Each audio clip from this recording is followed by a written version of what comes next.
You're paying a tax you'll never see, and it's shrinking your wealth every day. Ever feel like you're working harder, earning more, but somehow you're still falling behind? Like there's a phantom hand dipping into your wallet every month. You're not imagining things. What if I told you there's a tax you pay every single day, but it never shows up on your pay stub? It's called inflation, and it's one of the most powerful and misunderstood forces shaping your financial life. Stick with me for the next few minutes, and I'll break down exactly how this hidden tax works, who benefits from it, and most importantly, what you can do to protect your hard-earned money. Let's start with a simple thought experiment. Imagine you have $100. You tuck it under your mattress for safekeeping. A year later, you pull it out. It's still a crisp $100 bill, right? The number hasn't changed. But what it can asterisk by asterisk has. If inflation was 5% that year, your $100 now only has the purchasing power of $95. That $5 didn't just vanish into thin air. It was effectively taxed away by the decreasing value of the currency itself. This is the core concept of inflation as a hidden tax. It doesn't take money directly from your bank account. It silently erodes the value of every dollar you own. So, how does this happen? The primary driver is the creation of new money. When a government needs to spend more than it collects in traditional taxes, like for infrastructure projects, social programs, or servicing its debt, it has a few options. It can raise taxes directly, but that's often politically unpopular. It can borrow money by issuing bonds.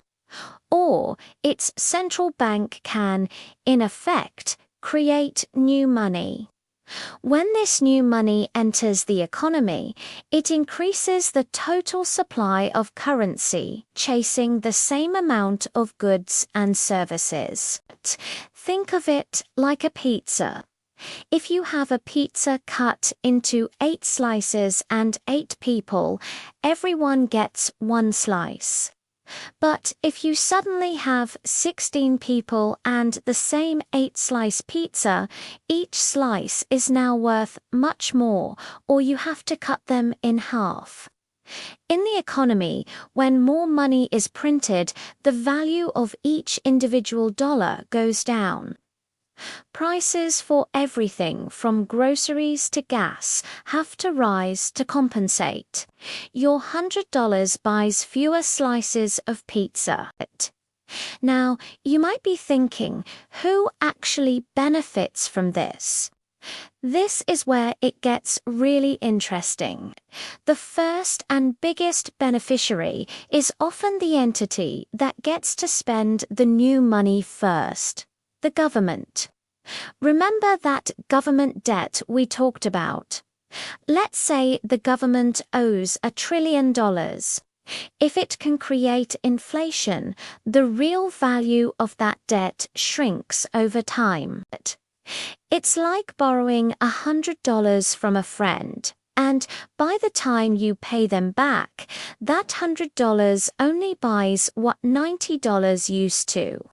You're paying back the same nominal amount, but with cheaper, less valuable dollars.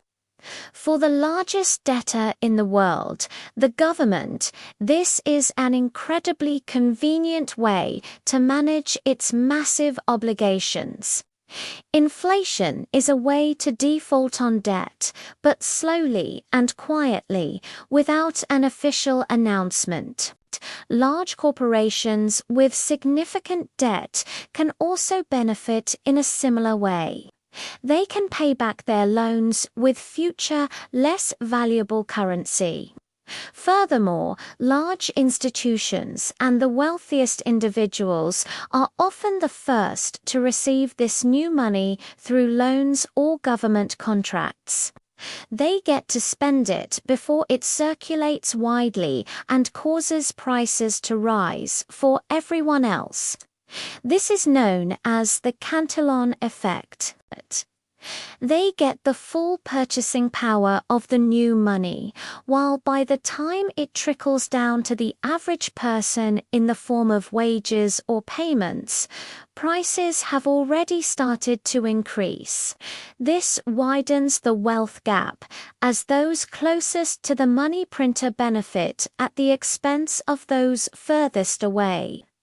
But the biggest loser in this scenario is the everyday person, especially savers and those on fixed incomes. If you've been diligently saving money in a standard bank account, the interest you're earning is likely far less than the rate of inflation. This means that, in real terms, you are losing money every single day. Your savings are being devalued. The purchasing power of your nest egg is melting away like an ice cube on a hot day. The same goes for retirees living on a fixed pension or social security. Their income stays the same, but their cost of living skyrockets. Their monthly check buys less, and less, forcing them to make difficult choices between essentials like food, medicine, and heating. It's a cruel and silent tax on the most financially vulnerable. It punishes savers and rewards debtors. So the big question is, what can you do about it? You can't stop a central bank from printing money, but you can change how you store your wealth. The key is to move your money out of assets that are eroded by inflation and into assets that can hold or increase their value. The first step is to stop thinking of your savings account as a place to grow wealth.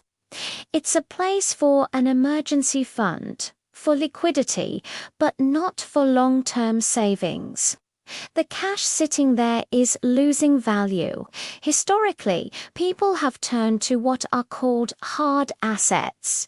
These are tangible things that have intrinsic value and can't be printed out of thin air. Real estate is a classic example. As the value of currency goes down, the price of property tends to go up. It provides a roof over your head and can act as an inflation hedge. Precious metals like gold and silver have been used as a store of value for thousands of years for the same reason.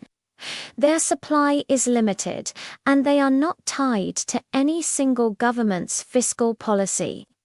Another powerful tool is investing in the stock market, specifically in quality companies. When you own a piece of a strong business, you own a piece of its pricing power. A company that makes a product people want or need can raise its prices to keep up with inflation, and its revenues and profits will grow accordingly. This, in turn, increases the value of your stock. Investing in a diversified portfolio of stocks through index funds is a common and effective strategy for many people to outpace inflation over the long term. More recently, assets like Bitcoin have emerged as a potential hedge against inflation, often called digital gold because of its fixed supply of 21 million coins. While it's a newer and more volatile asset class, its core principle is to provide a store of value outside the control of any central authority. The key takeaway is to diversify your assets. don't keep all your eggs in one basket, especially if that basket is made of cash. Understanding inflation as a hidden tax is a fundamental shift in perspective. It's not just a number you see on the news. It's an active force that is redistributing wealth from savers to debtors, from the average person to the government and large institutions. It is a stealthy tax that you pay through a higher cost of living and a lower standard of life if you are not prepared. But by understanding how it works, you can take proactive steps. You can change your financial strategy from simply saving cash to investing in assets that preserve and grow your purchasing power. This isn't just about getting rich. It's about protecting what you've already worked so hard for. It's about securing your financial future in a world where the value of money is constantly changing. Thank you so much for watching. I hope this gave you a new way to think about your money and the economy. If you found this video helpful, please give it a thumbs up. It really helps the channel grow. And don't forget to subscribe and hit that notification bell so you don't miss our next video. We'd love to hear your thoughts in the comments below. See you next time.